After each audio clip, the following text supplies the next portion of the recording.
ইয়াউমাইযি ইয়াসদুরুন নাস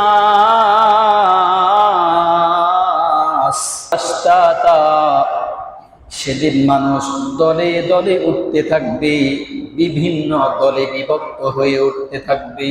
সেদিন কোনো গোত্রের পরিচয় থাকবে না, সেদিন কোনো বংশীয় পরিচয় থাকবে না, সেদিন কোনো ক্ষমতার পরিচয় থাকবে না, সেদিন কোনো অর্থের দাপটের পরিচয় থাকবে না। সেদিন একটাই পরিচয় থাকবে, কে নেককার আর কে বদকার। ইয়াউমাইযি ইয়াসদুরুন নাসু আশতাতা, আল্লাহ পাক রব্বুল আলামিন বলেন কিয়ামতের ময়দানে মানুষ দলে দলে উঠতে থাকবে।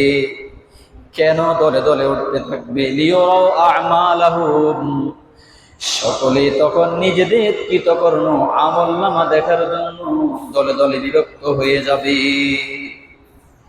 এ কারণেই মহান রব্বুল আলামিন সূরাতুল ইয়াসিনের মধ্যে স্পষ্ট উল্লেখ করেছেন, কিয়ামতের ময়দানে যখন সকল মানুষ সমবেত হয়ে যাবে, আল্লাহ পাক রব্বুল আলামিনের পক্ষ থেকে মালায়েকা ঘোষণা করতে থাকবে, ওয়ামতাজুল ইয়াউম আইয়ুহাল মুজরিমুন, হে আল্লাহর পাপিষ্ঠ বান্দারা, আজ কিয়ামতের ময়দান, এই কিয়ামতের ময়দানে আর তোমাদের নেককারদের সাথে থাকার কোনো সুযোগ নেই। এরে পাপিষ্ঠের দল, দুনিয়ার ময়দানে একই ঘরে তোমরা বসবাস করেছো, নেককার এবং বদকার, একই বাবার সন্তান ছিলে, নেককার এবং বদকার। নেককার যেমন সম্পদের মিরাস পেয়েছিল, বদকারও তো ঠিক তেমন সম্পদের মিরাস পেয়েছে। বদকার যেমন সমাজের মধ্যে বসবাসের অধিকার ছিল, এই বান্দা নেককার বান্দারও সমাজের মধ্যে বসবাসের অধিকার ছিল। তবে দুনিয়ার মধ্যে নেককারের চেয়ে বদকারের ফ্যাসিলিটিটা একটু বেশি ছিল। দুনিয়ার মধ্যে নেককারের চেয়ে বদকারের সুযোগ সুবিধা বেশি না কম?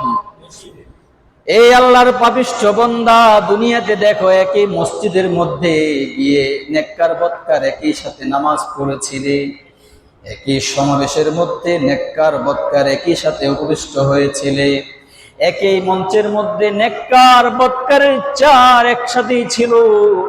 তবে কিয়ামতের ময়দান আর একসাথে থাকার নয়। ওয়ামতাজুল ইয়াউম আইয়ুহাল মুজরিমুন, এ আল্লাহর পাপিষ্ঠ বান্দারা, বহুদিন আমার নেককার বান্দার সাথে মাখামাখি করে চলছিলি, এখন আর একসাথে চলার কোনো সুযোগ নেই। আমলনামা দেখার জন্য পৃথক হয়ে যা।